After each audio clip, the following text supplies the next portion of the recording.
Olá pessoal, eu sou a professora Sandra, especialista em educação, e vim conversar um pouquinho com vocês com essa disciplina Aprendizagem, Currículo, Cultura e Conhecimento Escolar.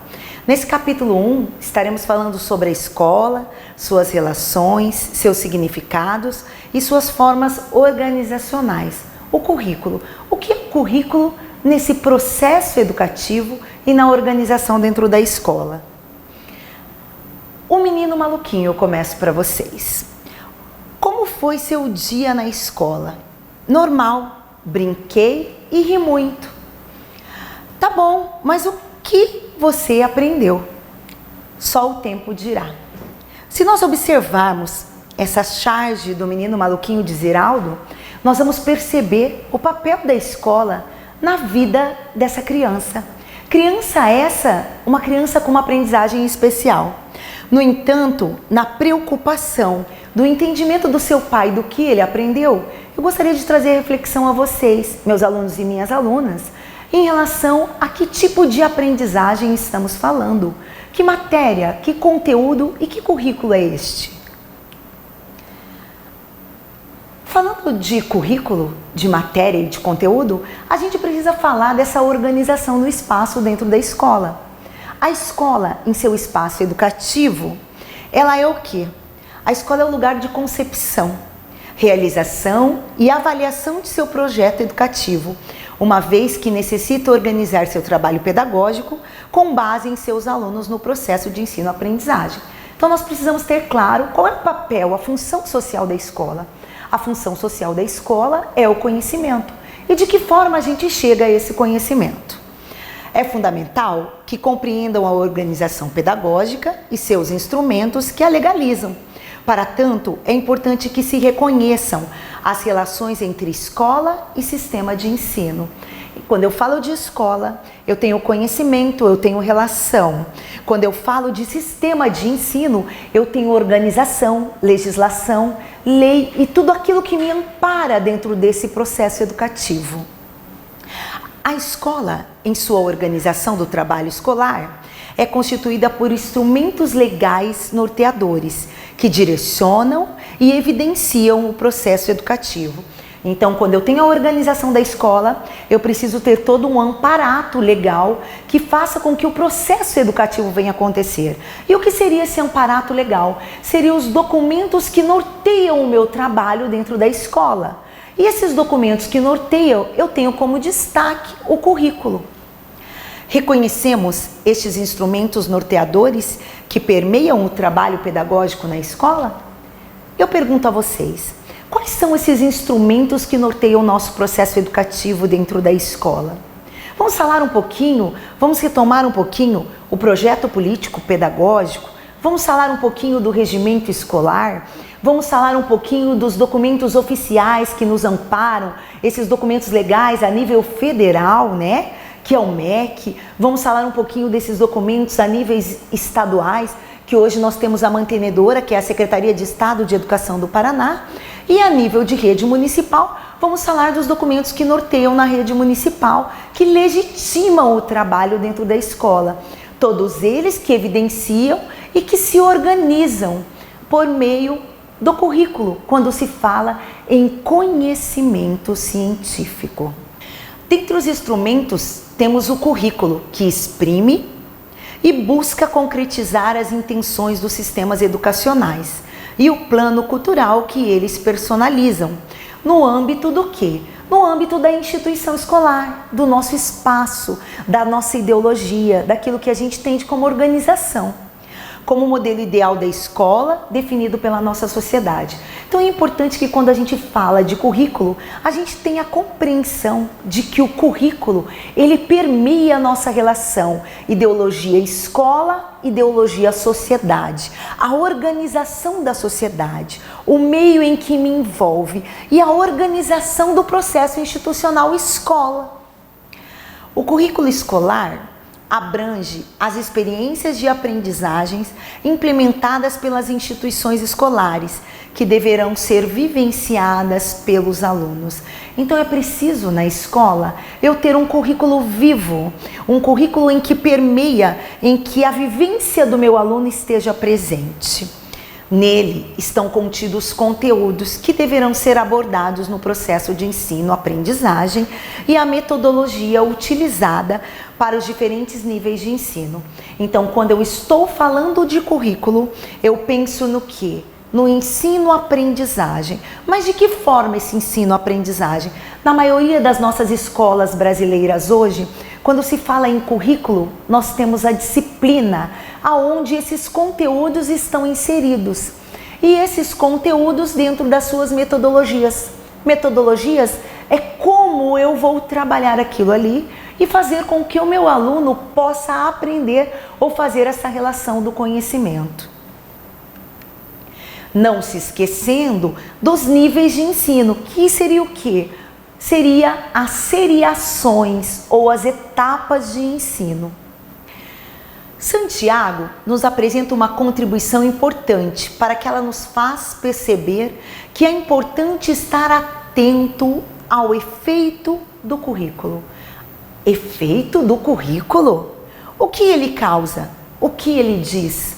O que ele é capaz de fazer? É por entender esta afirmação que percebemos a capacidade renovadora do currículo e reconhecemos que esse deverá ser desenvolvido a partir das experiências vividas pelos sujeitos envolvidos no processo educacional.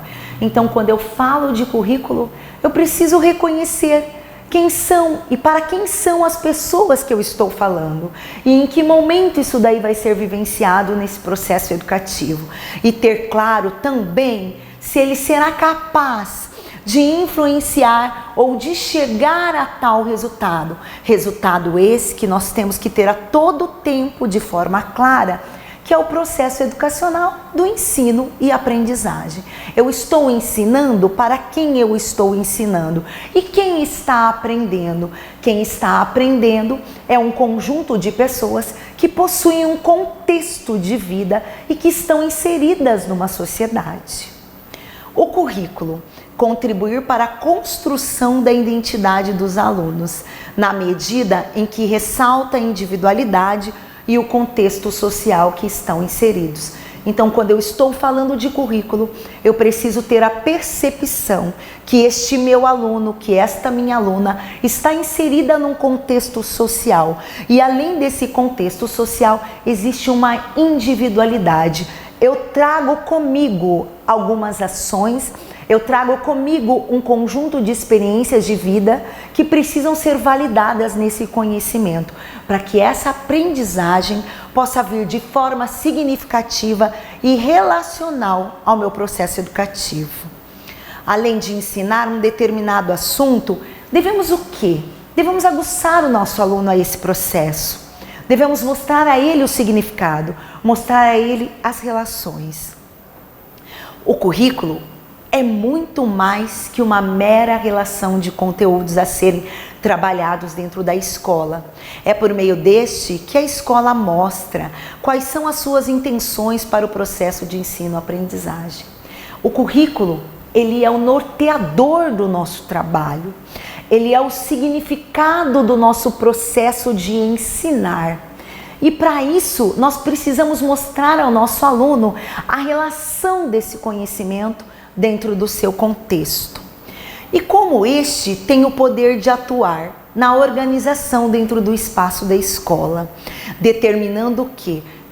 Então, professora, a senhora quer nos dizer que precisamos ter uma relação do currículo na sua organização quando estamos passando por um processo de construção com o seu caráter o quê? Com o seu caráter político, com o seu caráter pedagógico e com o seu caráter organizacional. Construção do currículo. Por muitas e muitas décadas, buscou-se a causa do fracasso e do sucesso dos alunos em fatores exteriores à escola. De repente, peraí, precisamos retomar.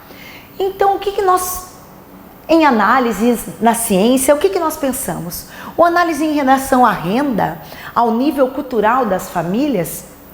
Não apenas isso.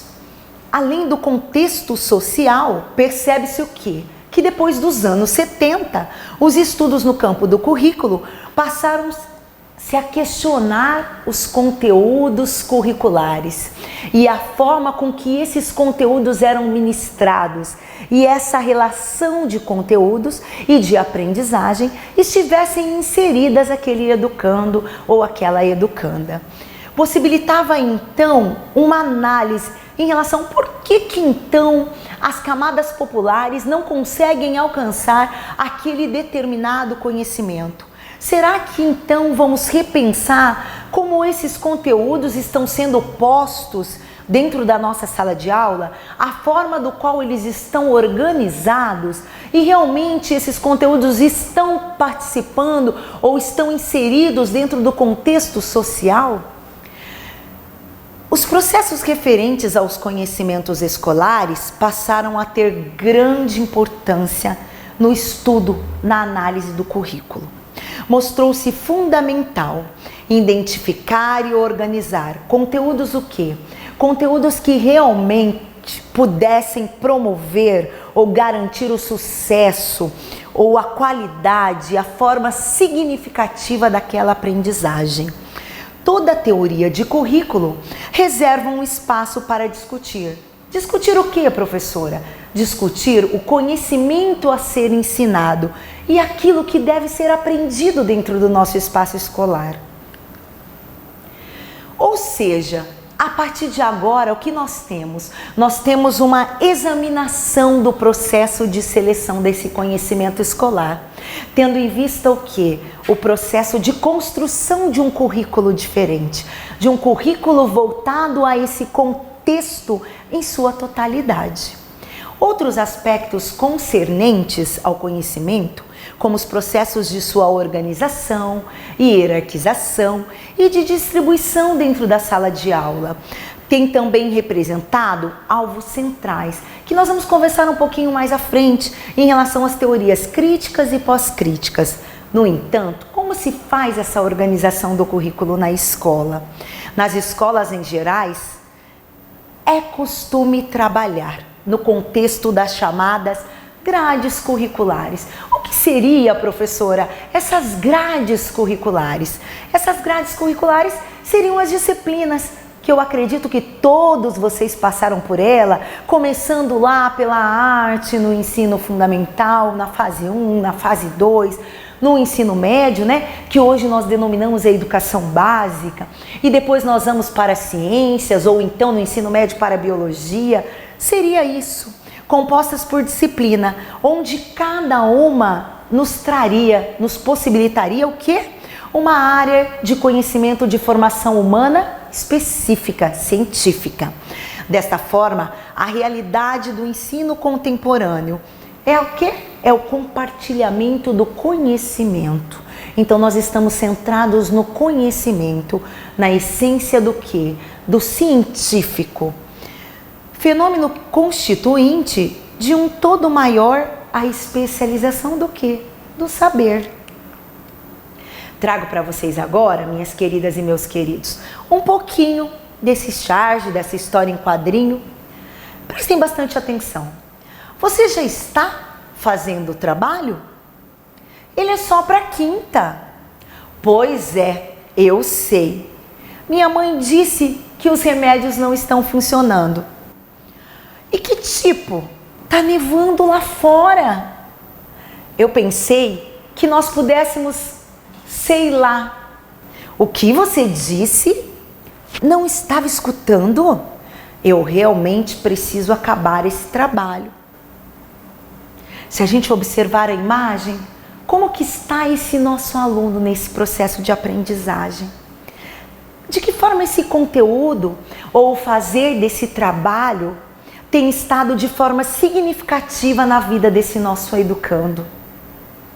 Esse nosso educando, a gente já pode observar que é um educando especial, né? É um educando que precisa de uma ajuda para que possa buscar o quê? A concentração. Aula de matemática, grade, matriz curricular. Quando assiste a uma determinada aula de uma disciplina, o que acontece dentro do currículo escolar em nossa escola?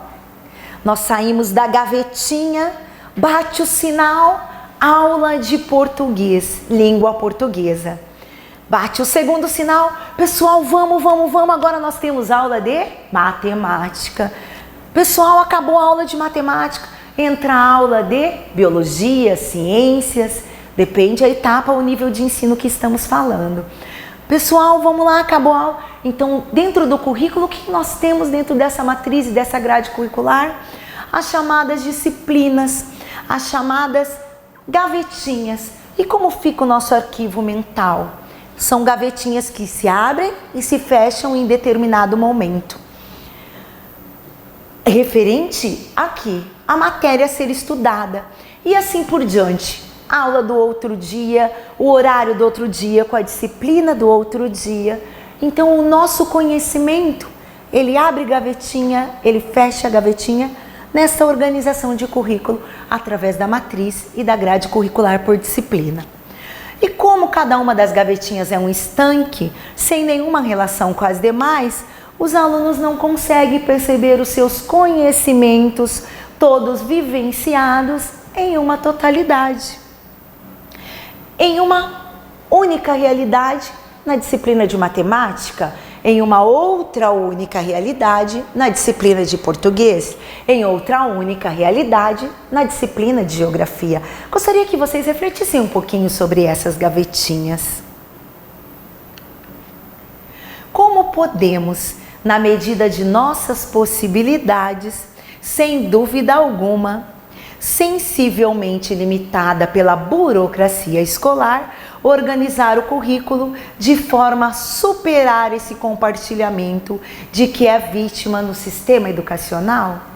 Como que nós, futuras e futuros pedagogos, podemos, pensando num currículo vivo, num currículo presente, propiciar essa relação do conhecimento em que nós possamos sair da gavetinha e construir esse contexto dos saberes em uma totalidade e falarmos aí do processo da interdisciplinaridade e fazer com que o meu aluno ou que a minha aluna, que o meu educando ou que a minha educanda traga essa relação.